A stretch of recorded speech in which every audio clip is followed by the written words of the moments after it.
Bismillahirrahmanirrahim. Assalamualaikum warahmatullahi wabarakatuh. Kembali lagi bersama saya Umar Faruk. Di sini saya akan melanjutkan penjelasan dari mata kuliah jurnalistik, yaitu lanjut di bab 4 tentang teknik wawancara dan penulisan berita.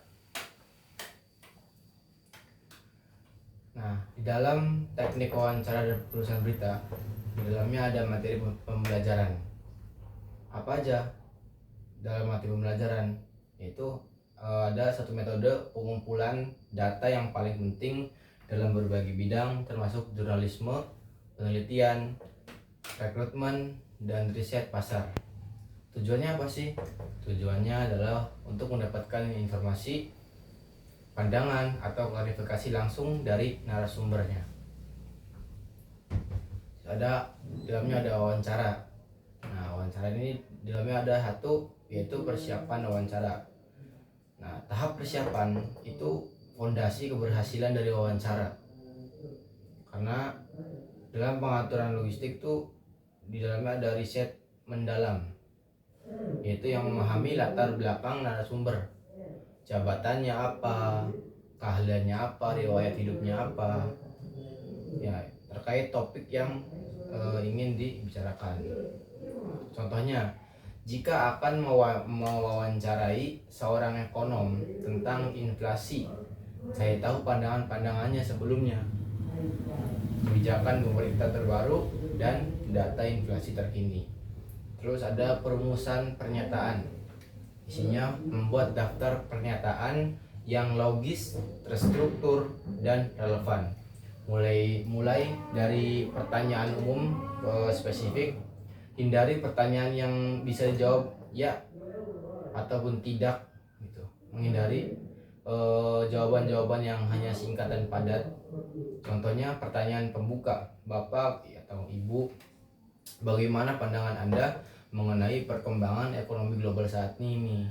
Nah, misalkan ada pertanyaan umum, utamanya apa? Melihat kenaikan harga pangan belakangan ini, menurut Anda apa faktor utama pemicu inflasi di Indonesia? Seperti itu harus pertanyaan. Jadi pertanyaannya itu jangan sampai menimbulkan jawaban-jawaban yang singkat seperti ya ataupun tidak. Jadi harus pertanyaan yang bakal dijawab dengan suatu alasan dan pemikiran jawaban yang panjang. Terus ada penetapan tujuan wawancara, jelas tentang informasi apa yang ingin Anda peroleh dari wawancara ini, apa poin utamanya dari wawancara tersebut. Contohnya, tujuan saya adalah memahami secara mendalam penyebab inflasi dan solusi yang memungkinkan menurut perspektif narasumbernya. Terus ada lagi pengaturan logistik. Nah, menentukan tempat ya. Pengaturan logistik itu menentukan tempat, waktu, durasi, dan alat yang digunakan. Misalkan alatnya itu perekam suara, catatan, kamera jika perlu. Contohnya, menghubungi asisten narasumber untuk jadwal, memastikan ruangan kondusif, dan menyiapkan perekam suara cadangan. Yang kedua, yaitu pelaksana wawancara. Tahap di pelaksanaan wawancara ini adalah interaksi langsung dengan narasumber. Fokus pada keterampilan komunikasi, mendengarkan aktif, dan menjaga alur wawancara.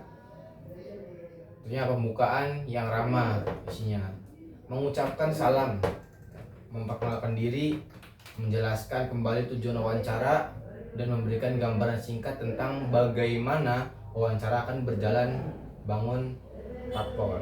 Contohnya, selamat pagi Bapak atau Ibu, nama narasumber siapa? Bilang situ, saya Umar Faruk, terima kasih atas waktu yang telah diluangkan. Saya di sini akan menanyakan tentang topik yang sedang baru terjadi atau topik yang sedang hangat seperti itu. Setelah ada mendengarkan aktif. Nah, mendengarkan aktif, ada ajukan pertanyaan dengan jelas, ada mengelola waktu, ada pencatatan dan perekaman. Mungkin sudah tahu ya, karena kita ketika nonton berita gitu di siang hari atau pagi hari, pasti kita melihat wawancara itu pasti sudah siap dengan catatannya, dengan rekamannya, dengan mic-nya, begitupun dengan kameranya, pasti sudah lengkap kan, pasti sudah tahu isinya gimana. Yang ketiga ada etika wawancara. Aspek moral dan profesional yang harus dijunjung tinggi dalam proses wawancara ini membangun kepercayaan dan kredibilitas bagi wawancara tersebut, ya, ya. Yang dimana di dalamnya itu harus dengan jujur dan terbuka. Terus ada hormat waktunya dan narasumber. Jadi ketika narasumbernya waktunya sedikit, ya udah, sang wawancara tuh hanya secukupnya dan hanya seperlunya saja. Tidak boleh tidak menghargai waktu sang narasumber. Ada jaga kerahasiaan. Ya, apa sih jaga kerahasiaan itu? Ketika nanti kalian sudah wawancara tapi ada yang bertanya di jalan nanti atau bagaimana, gimana nih, sedangkan hasil dari wawancara atau jurnal yang tersebut belum menjadi jurnal yang diberitakan, tapi jangan dibocorkan terlebih dahulu. Saudara tidak memotong pembicaraan. Jadi ketika narasumber sedang menjawab, menjelaskan, tidak boleh namanya mengangkat jawaban atau omongan dari narasumber. Ucapkan terima kasih, klarifikasi dan konfirmasi. Yang D, teknik penulisan berita.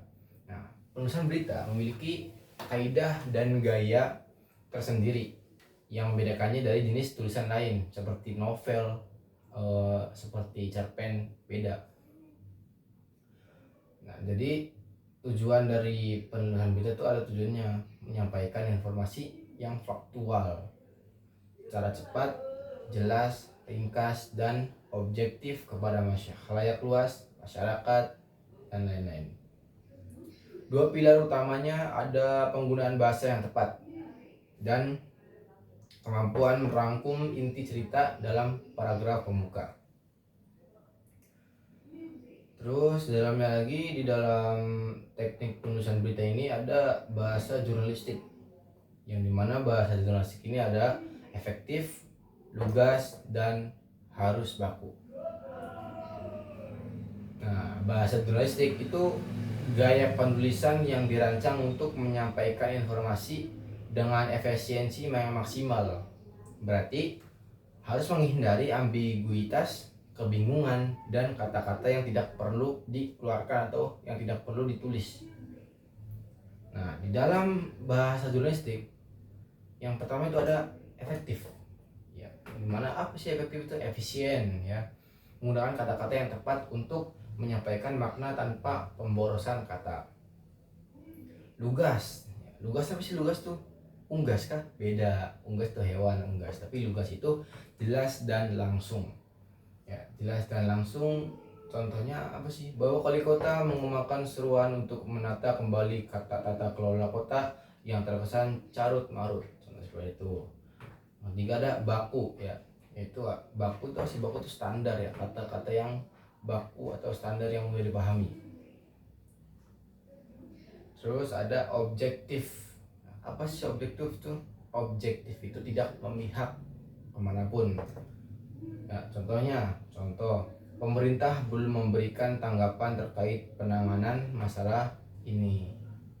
Contoh buruknya, sesungguh ironis bahwa pemerintah masih lamban menangani masalah ini. Jadi tidak ada yang namanya memihak. Oh, saya memihak A daripada B karena A itu dia orang yang baik, ini tidak ada. Di dalam berita tidak ada yang namanya memihak. Terus ada penulisan lead. Apa sih lead itu? Nah, seperti di bab 3 kemarin, lead itu adalah paragraf pertama, ya. Satu paragraf pertama atau satu paragraf pertama gitu. Atau dua paragraf pertama. Lead kan itu paragraf pertama yang dalam berita dan merupakan bagian paling krusial. Tujuannya adalah menangkap perhatian pembaca, menyampaikan inti cerita secara langsung, dan merangkum semua unsur itu dalam 5W plus 1H.